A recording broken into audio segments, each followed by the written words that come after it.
Yes, it's me, Mike Stone, and this is the Backseat Driver Podcast. This episode is brought to you by Gas Shocks, home of the 116 Trophy and 120 Coupe Cup. Hoddy Tyres, find the best tyres for your vehicle, supplying all the top brands to keep you covered in every season and every condition. Tarox Brakes, the art of slowing down, precision engineered in Italy for ultimate performance, and specialised automotive services, specialists in high-quality automotive maintenance and classic car restoration. You can find the details of all our proud sponsors for this episode in the show notes. I'd like to introduce to the Backseat Driver a young lady racing driver. Yes, I'm keeping up the podcast tradition of talking to lady racing drivers. There's more of them out there than you think, although today's guest, Ashley Gregory, says there aren't. But, whatever you do, Ashley Gregory, Mini Stocks champion, Millie Challenge UK, an all-round racer, welcome to the Backseat Driver. Thank you very much. Good to be here. How did you get into this? Is it a family tradition, or have you worried your parents endlessly by wanting to race cars around circuits? It's a pretty crazy story, to be honest with you. There was no sort of background family tradition. It was just something that I wanted to do when I was 10. Yeah. Watching cars go around, and then, we bought a car. Well, Dad bought a car for my 10th birthday, and 10 years later, he's now spending all of his money on my racing. What did you start with? It was a junior mini stocks, which is a 998cc mini built on a space frame. So, pretty cool car. Yeah. And is that circuit, or are they on mini stocks? Are they on a different thing? Because mini stocks is, at times, I've always known it to be a little bit, a lot of contact. Yeah, so it's short ovals, nudge and spin. So obviously there is plenty of contact in that. There's no getting away from it. What was your reaction to that? I mean, did you go into it thinking it was not as brutal as it might be? No, I knew that there was contact in it. And, my third race, I put the car on its roof, barrel rolled down the track 3 times, and I got out of the car and wanted to go straight away. I stacked it in the wall probably 3-4 times. It probably did 5-6 front ends. So, I knew it was going to be brutal, and I think, it still is to this day. What was your dad's reaction to this? I mean, because he bought you a nice car and all of a sudden he's spending his entire life and money rebuilding it for you. Well, he was the one who bought the car and then encouraged us to get back in it once I'd rolled it, so that's his fault. So from there, I mean, what was the next step? Yeah, so I think it's quite a cool story for us. My dad actually had a truck driver that raced in, what was the championship called? It was some single-seater series that he did, Clubman's it was actually.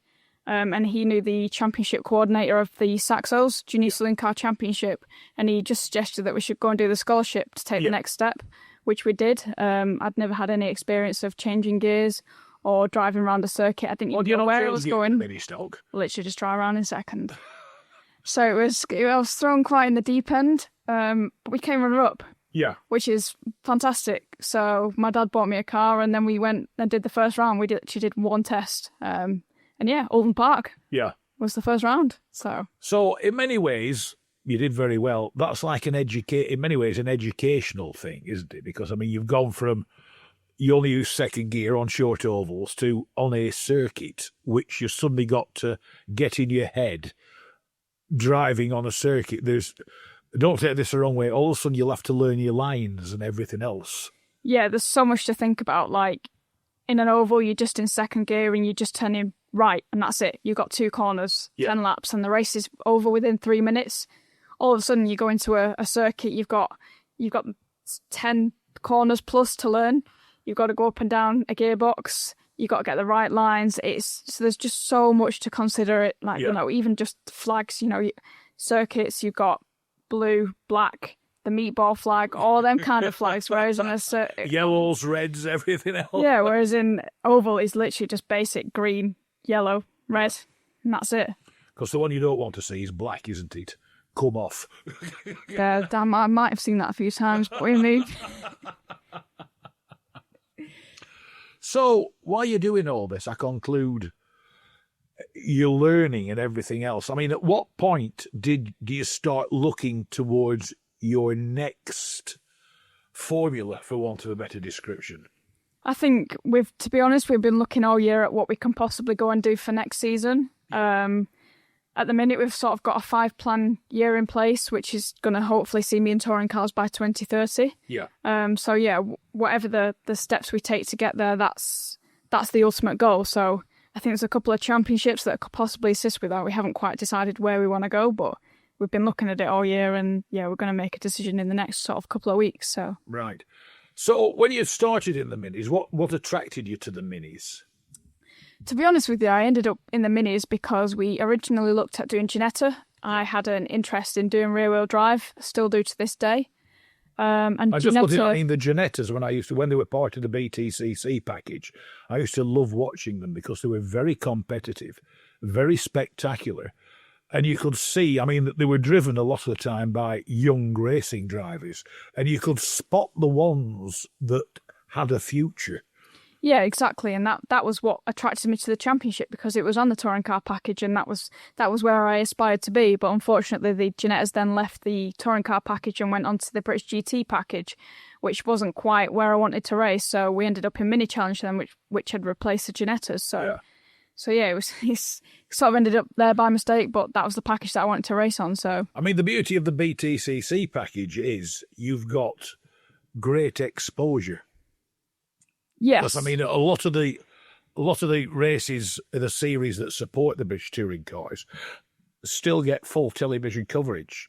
Yeah, exactly. And the drivers that do well, first, second, and third, are interviewed, and they get the person themselves gets good exposure on TV, which, from the driver's point of view, is excellent. Yeah, 100%. It's fantastic that, they're giving these young drivers opportunities to do things like that. And, we've had probably 4 or 5 interviews this year with Louise Goodwin, who, she's interviewing all the top touring car drivers. So it's just fantastic to be on their radar. Yeah. And now they can see the drivers coming through. Yeah. Now, one thing you were saying is, I mean, we were discussing before we went on air, it's the sheer expense of it all. I mean, to a degree, how much maintenance do these cars that you race, these minis, require? I mean, the Mini itself, it'll be a Mini Cooper, won't it? Yeah, so it's Mini Cooper, 1.6 naturally aspirated manual gearbox. So they are pretty much still a standard road car, but to stay at the sharp end for the full season, the amount of prep that's got to go into the car to make sure it's absolutely perfect, from the geo to making sure everything is tight, to make sure that the setup's on for me and how I want the car set up. Yeah. It's just, I can't even tell you how many hours we spend in the garage. It's mad. And one thing is interesting, you say it's a road car, there is no work supported, there's no factory support on these cars, is there? So, I mean, where do you begin with the car? Do you start with a road car and convert it, I conclude? Yeah, exactly. That's the one. So the car that I'm in this year is actually one we built ourselves. So you literally just start with the road car, strip it out, make it all nice, put a cage in it. Obviously, all the cars are identical, so everyone's got the same cage. Everyone's basically got identical inside. So yeah, we just built the car from scratch and then tried to make it go in the pointy end by doing a bit of testing. So all the cars are identical. I conclude that the engines will be inspected, won't they, to make sure you haven't done anything to them? Yeah, so the championship seal them. Obviously, if anything goes wrong with the engine or the gearbox, obviously you've got to just put a technical request in to remove that or change that. Yeah. But yeah, the championship are fantastic in the respect that they check everything and they check something different every time. All right. Which is fantastic. We want every driver wants a championship that's fair. Yeah. And ultimately, the best driver wins then. Yeah. So I know there are certain single-make championships whereby if one driver or one car starts doing well, it gets pulled in at the end of the race and more or less stripped down to discover why. It's a case of, well, he's not a bad driver or she's not a bad driver, but these cars aren't that fast. Yeah, I think you always know. Obviously, there's always been situations in the past that we've been aware of. But yeah, it's always blatant. If there's something wrong, you can tell from the offset. There's no. There's lapping you after 3 laps. I mean, there's no driver or car in any single make series that should be should be up the road by 10, 15 seconds, let alone napping you. So yeah, there's no getting away from it. Yeah. You're going to be caught. I mean, suspension. I mean, what suspension do you run on? Is it as per the road car, or else for a racing car you will need a stiffer setup, won't you? Yeah, so it's again, this is a championship control part, so we run on AST controlled dampers, so everyone's got the same, and it's just down to you then how you want to set the car up. You can adjust them. Yeah, fully adjustable. So yeah, it's up to you how you want to set. You can adjust rate, you can adjust soft, hard, whatever you want it to be. Yeah, and the tyres, you were saying that they're like a control tyre, aren't they? You actually said the tyres are actually far better than the car is. Yeah, so that we run on Goodyear slicks and wets, which is a fantastic tyre. They work really well, but I do think the cars are slightly overtired for what they are. Yeah. But yeah, that Mini Cooper racing on slicks and wets is just pretty crazy. How many races do you get out of it? I mean, I know it's how long is a piece of string, but on average, how often do you have to change tyres? Or can you get a couple of meetings out of a set of slicks? No, well, you've only got 28 tyres for the year maximum. I think how many races are there a year? 21, yeah. All right, so it's a lot of races. Yeah, so typically you're probably going to put 2 new tyres on per qualifying. Yeah. And then it's up to you how you want to use the rest of those tyres. Yeah. Some drivers choose to use the maximum allocation and put them on in race 1. For us, we try and spread them out over the weekend, so we've got our best tyres at the end of the weekend for the TV race. So it's entirely up to you what you want to do with the tyres, and it's entirely up to you how many tyres you put on it, as long as you don't exceed that maximum of 28. So the tyres themselves, like the slicks, I mean, I conclude it's not like soft, medium, hard. They'll be of a compound. What do they tend to be? Yeah, so I think it's just a medium compound tyre, which makes sense, really. Yeah. Because they do that. And wets, of course, as we all know, wets don't last. If you're in a wet race and it suddenly stops raining, I mean, that's when they do wear out. You look for puddles to drive through, and if you've only a certain number a year per season, you'll be looking to come in and change tyres. Do you have time in a race to change tyres? Typically, no, but there has been occasions where drivers have come in and it's paid off. Yeah. If you're running, I conclude there's still a 4-stud tyre, 4-stud wheel. Yeah. Four studs. So it is probably like a minute to change a tyre. Yeah. Which with the races are only 15 minutes to 25 minutes, depending on what event it is. So it's a big amount of time. Yeah. You're probably going to drop a lap. But if there's a safety car or something like that, and the track condition changes, then it could well and truly play into your hands. So a lot of times it's just that lady luck. Yeah, safety cars these days can play quite an important role if you time it right. 100%. And I think it's also difficult for us, like the touring cars and British GT boys, they've all got radios both ways so they can talk and the team can communicate to them. Yeah. Whereas for us, we've got nothing apart from the clerks updating us if there's any sort of yellow flags anywhere. So it's quite difficult to know if there's going to be something. I mean, that was on pit boards. Yeah, I mean, we've got pit boards, but it still doesn't help if there's an incident out the back, you don't know to come straight in. Yeah. Before the safety car kind of thing. So it does make it quite difficult. So is there anything from the pit to your car while you're racing? No, literally just a pit board. And that's the only communication that I've got with the team throughout the race. Yeah. So, I mean, how long is a race on average? So it depends what event it's at. A standard Bark meeting will be 15 minutes. On Toco, we've got 20 to 25 minute races. Yeah. So, yeah, if there's a safety car, they've got the option to extend the race. Yeah, they so can you still get up to 3. Is it 3 laps? Yeah, I think it's an extra 3 laps maximum that you can get. So, because you'll be then balancing fuel, won't you? I mean, even if you're running at safety car speed, which is slower than race speed, you're still burning petrol. And I conclude your team will have worked out it's such a circuit, X number of laps and or time. And given the fact she's got a leaden right foot, this is how much fuel we will need to put in. Yeah, so in testing, we work out how much fuel it uses per lap. Yeah. And then we test that again in FP2 just to make sure that there was no sort of discrepancies, make sure we're 100% right. And then that gives us the amount that we need to put in as a minimum. And then obviously we're gonna go off on that because we don't want to run on the limit. Yeah. So I conclude it's like what you might call 5 gallons and a gallon to be on safe side. Yeah, literally. I'm not saying that's the quantities, but that type of thing. Yeah, just so you're on the safe side. I'd rather come in and be 5 kilos overweight than come in and be 1 kilo underweight. Yeah. Because I'm going to be disqualified. So, yeah, I'd rather run heavy. Now, the team itself, I mean, who are the team? So my team currently is just a private team, which consists of my dad and I. Yeah. We maintain the car and do everything ourselves. My brother, he's an apprentice mechanic, so he's been helping out this year. And then we've got Chris, also known as Chunky.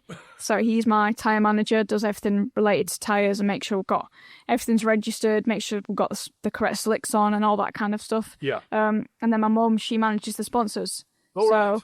Yeah, so we have it. It's still... What's the team called? So the team it's my team, which is AGR Race Team. Yeah. And then we run under Manpower Motorsport for their owning. Right. So. Right. And I mean, you've done very well with sponsors. I mean, I've seen pictures of your car, and I mean, a lot of people struggle for sponsors. Somebody like yourself who's not done at all badly, if it's done right, you attract sponsors by being good. Yeah, I mean, it appears to look like that, but it's not as easy as it looks. Yeah. I can assure you, we've been doing well and we've got better and better each year. It's not made any easier to get sponsorship, if I'm perfectly honest. I mean, who have you got? Rhyme them off. So this year, well, in the whole mini challenge we've had,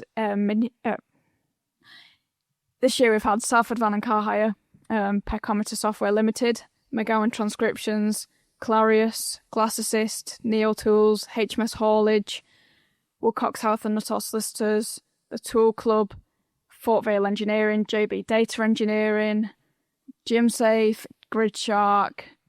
It's not a bad list, is it? No, I think, and we've been approached by companies this year that have wanted to get involved. So it's fantastic that they want to get involved and they see that value.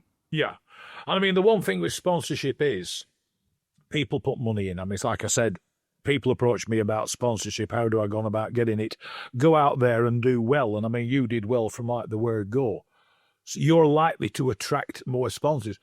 Well, the one thing with sponsors is you will have your work to do for them, won't you? I mean, a lot of sponsors, when I did it, they liked the car to appear at certain things, and they certainly like the driver to appear at certain things. So when you're not in the car at a circuit, you will still have your work to do for the sponsors.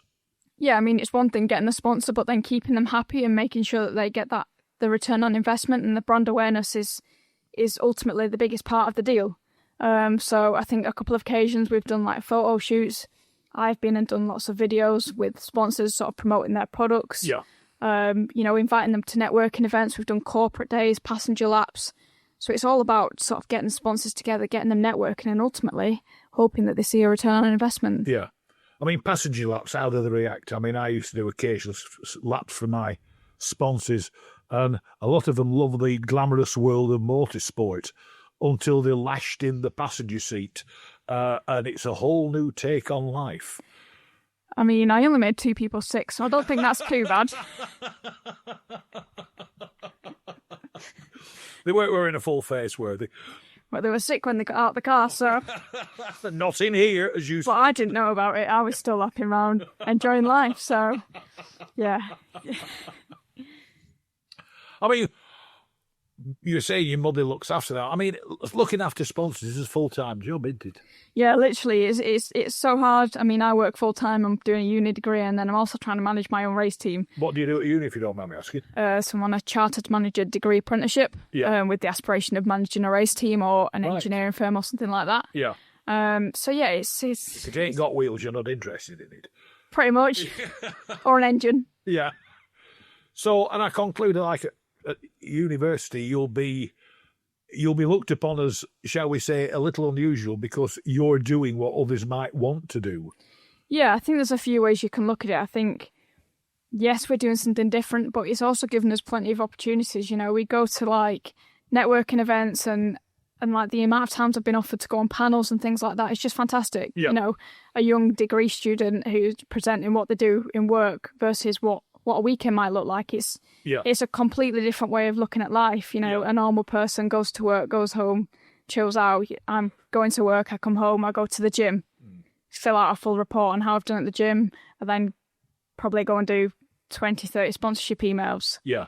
And then think about going to bed. And then you have the simulator as well. Yeah, exactly. And it just doesn't stop. Like, there's always something to do. Yeah. There's never a point where I can just say, I'm just going to chill out. Like, there's just permanently something to do. I mean, I used to know one lady racing driver, and she had a sim.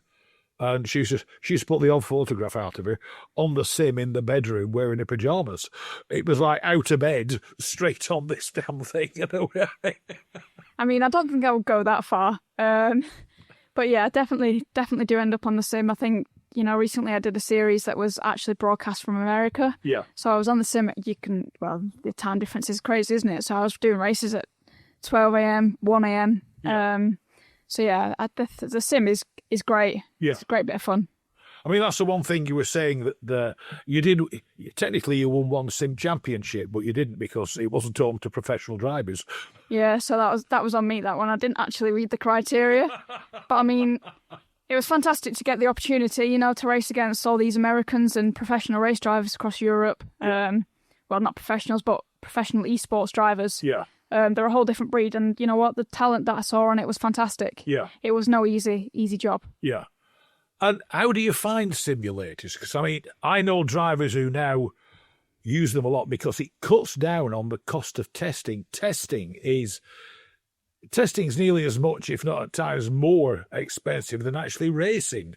Yeah, I mean, you can throw a lot of money at testing. It's sort of like how long is a string? You can keep going and going and going. You can go out every day if you really wanted to. Yeah. But a lot of people don't have that budget. Some people do. Yeah. But the simulator for me, I think there's a lot of development work that needs to be done to make it a direct comparison for me, because I find myself adapting to racing a simulator, which is no comparison to actually in the car. So if anything, it's kind of a back step. Is it a Mini that you technically drive on the simulator? Yeah, so a Mini or a Clio. They're both sort of much for muchness. I think the Clio is a little bit more set up to be like the Mini. But I think the main thing that I use the sim for is literally just to learn circuits. So when I've gone out to Europe to do some testing, I've just hammered the sim, making sure that I know where I'm going. And then once I get there, it's kind of just a case of learning the car rather than sort of the whole... Because I've been told if you learn a circuit on a simulator, I've only ever had 2 or 3 goes at them, and at times they don't make sense to me because it doesn't feel like the car. It doesn't react. Yeah, no, they're never going to feel like a car, that... You can never take away the fact that the car is, you've got the noise, you've got the whole vibration, you're moving, it's crazy. Vibrations and everything else, but it's just not the same, is it? No. I mean, the last one I used had the wraparound screen, so theoretically, whichever way you looked, you were looking at circuit. And I must confess, the 2 circuits I drove, Alton Park and Monza, they did look exactly like Alton Park and Monza. So you think to yourself, yes, I know where I am now, and away you go. Yeah, I think the back-end developers have obviously done a fantastic job to get all the circuits on there. There's so much choice. Yeah. And every circuit layout, every car you can possibly think of is probably on some platform. Yeah. Not on all. Even down to the oval stuff. I absolutely love that, as much as I don't do it full-time anymore. I can sit on the sim at night and I can drive around all these American speedways, drifting around, and it's just great fun. Yeah. It's just fantastic. Because the other thing is they can't put weathering, can they, at the moment? They can, actually. Oh, can they? All right. Yeah. Because when I did it, I said, can you put rain in or anything? No. No, you can set it up to have, you can even change air temperature, track temperature, you can have anything. All right. So it's fantastic in the respect that you can learn a wet line, you can learn a dry line. Yeah. But that's probably as far as it goes for me, rather than learning how to drive a car. And are you always on your own on a sim, or else can they put other cars out there with you that the computer will drive? Yeah, again, you can set it up however you like. I think I'm currently in a fortunate position where I can go in the sim with a couple of professional racing drivers and esports drivers, so we can just test together, and we're all at a similar level. Yeah. You can set it up so that AI drives for you, so you've got 20 other cars driving around at whatever difficulty level you want, or you can just set it on like time attack. Right. And just hammer laps. Right. And if it's artificial intelligence, do you tend to find it repeats itself? No, it's actually crazy. Like, the first time that I actually set it up so that they was driving against me, they just battered me.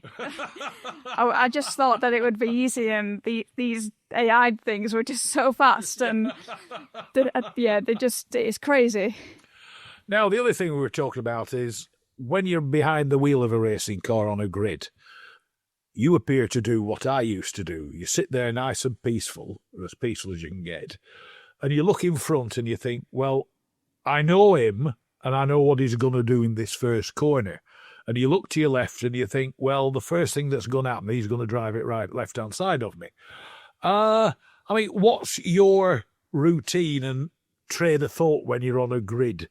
Because you'll know all your fellow drivers and you'll know the strength, weaknesses and the ones you need to avoid at all costs. Yeah, I think, again, this year is another fortunate position. We've been at the front end of the grid and, you know, the top 5 boys in that championship are just fantastic. The level of racing and skill that they've got, you can go wheel to wheel and you know they're not going to take you off the track. Well, that's the one big thing, knowing that you can more or less swap paint a little bit. Yes, and you're not going to get clattered off. Yes, whereas if you sort of start midfield, which we proved at the last round, you kind of just know that something's going to happen. But yeah, I think the process for me is when I get on the grid is just sort of making sure that I'm in my grid box, lining myself up, making sure that I'm not going to go out of the grid box. Yeah. You know, taking a look around, making sure there's just seeing who's generally around me. Yeah. Sort of anticipating what might happen, where might I want to go, what's my plan. Yeah. Which is normally full steam ahead lap 1. So, but no, you just sort of look around and you get a feeling for what people are going to do, what the kind of drivers are like, you know, because there's different drivers. Yeah. Some drivers go out there and they just let it all unfold on lap 1 and sit back. Yeah. Some drivers, probably more like myself, goes all out lap 1 and tries to get the moves done and go and drive away. Yeah. You know, it's different takes on it. Now, you won't have do you have a dashboard as such, or is it all digital readout in the car? It's original dashboard in the Minis still. Yeah. Apart from the fact that we've got the data loggers, so we can still see the data from the car, but there's nothing sort of specific because it's not plugged in through the OBD socket. So all you've got is basically delta. Yeah. And the time the engine's been running. Because they're quite intense races. I mean, as I was saying, though it's not the mini series you race in, when I watched BTCC, where the John Cooper Works guys, they're 4 abreast. Do you ever get a chance to glance down and see what your gauges are telling you? Because that was the one thing I was always taught on a straight. Keep your foot in, see what's behind you, see what's in front, but do cast an eye over the gauges to make sure your oil pressure's still there, etc., etc.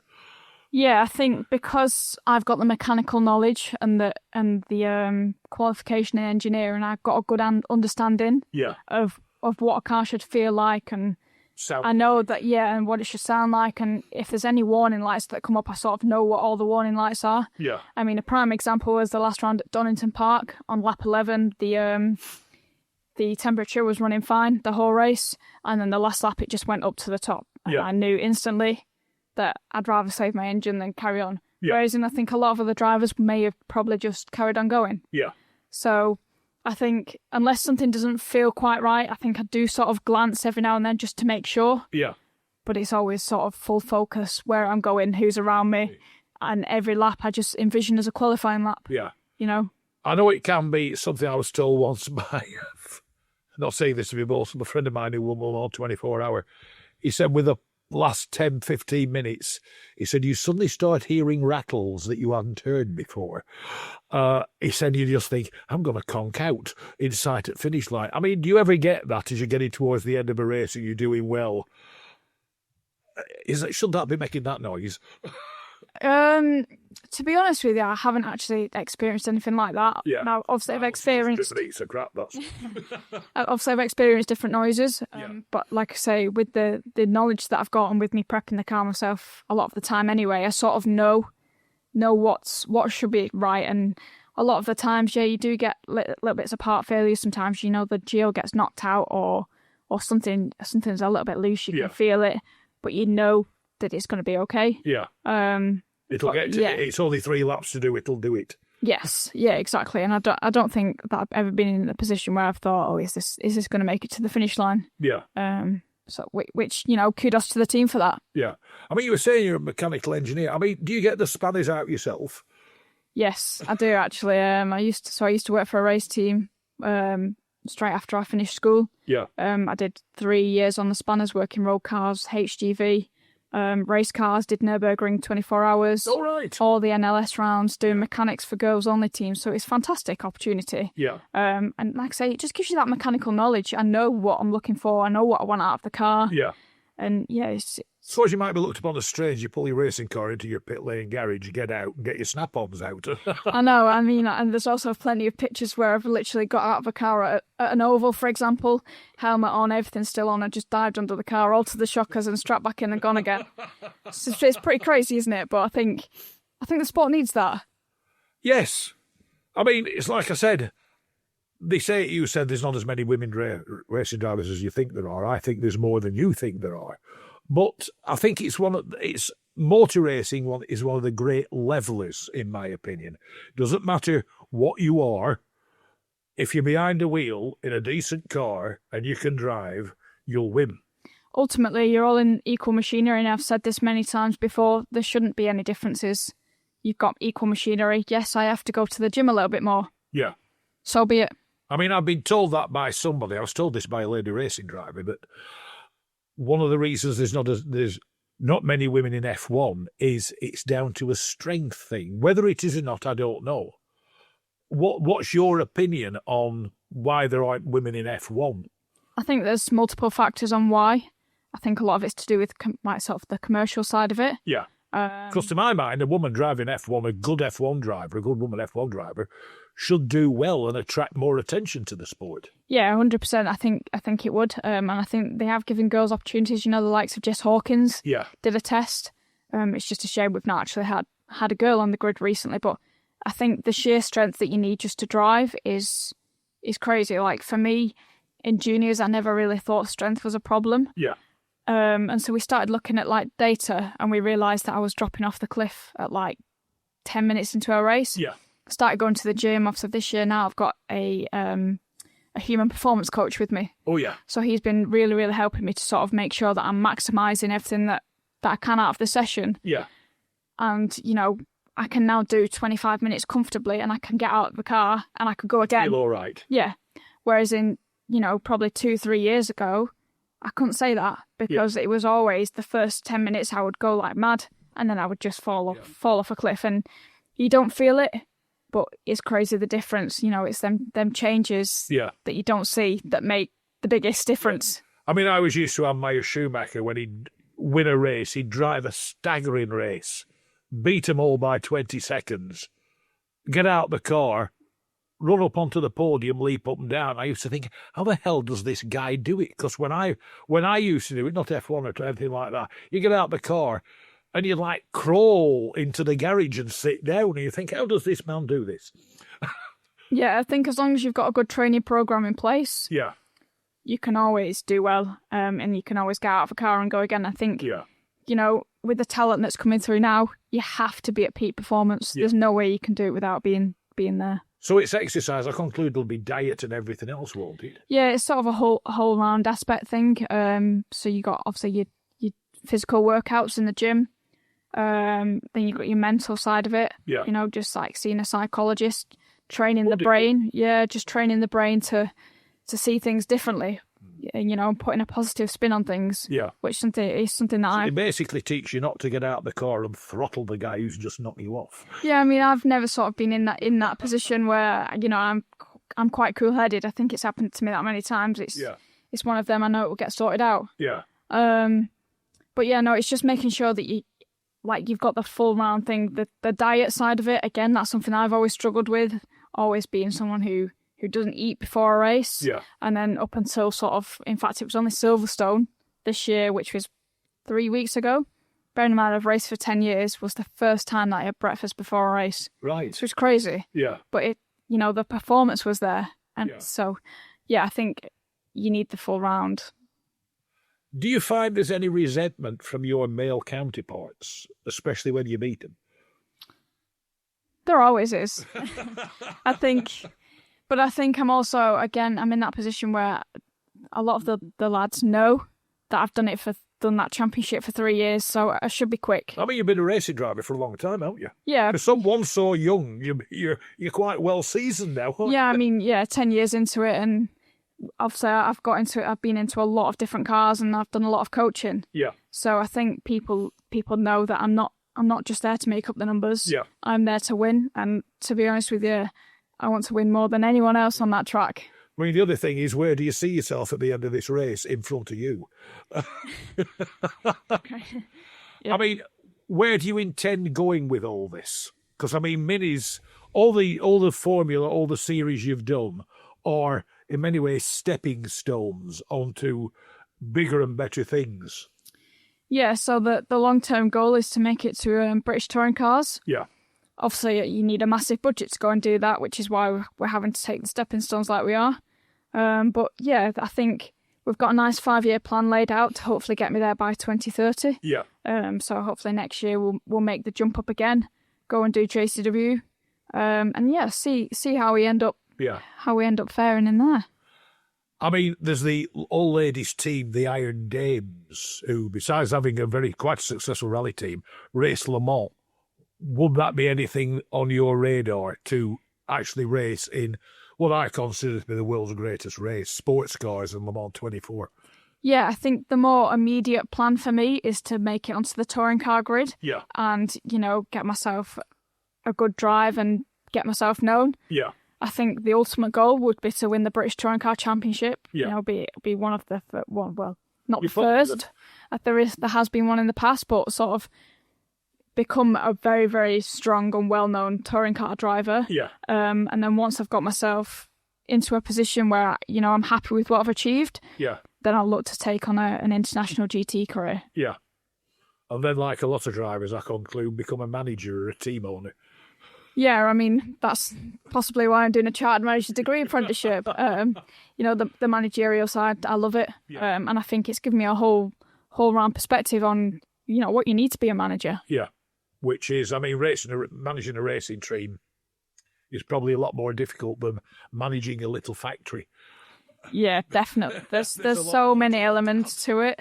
But yeah, everyone likes a good challenge. I absolutely love a good challenge. Yeah. Bring it on, so yeah. Ashley Gregory, I'd like to wish you all the best in your racing career. It's an incredible sport to be involved with. It's hard work to get to the top, but it's one of them things when you do get to the top, you can feel definitely smug about it all. I definitely will. Knowing full well you're better than everybody else. Well, Ashley Gregory, thanks so much for joining me on the Backseat Driver. It's been a pleasure. No worries, and thank you to you.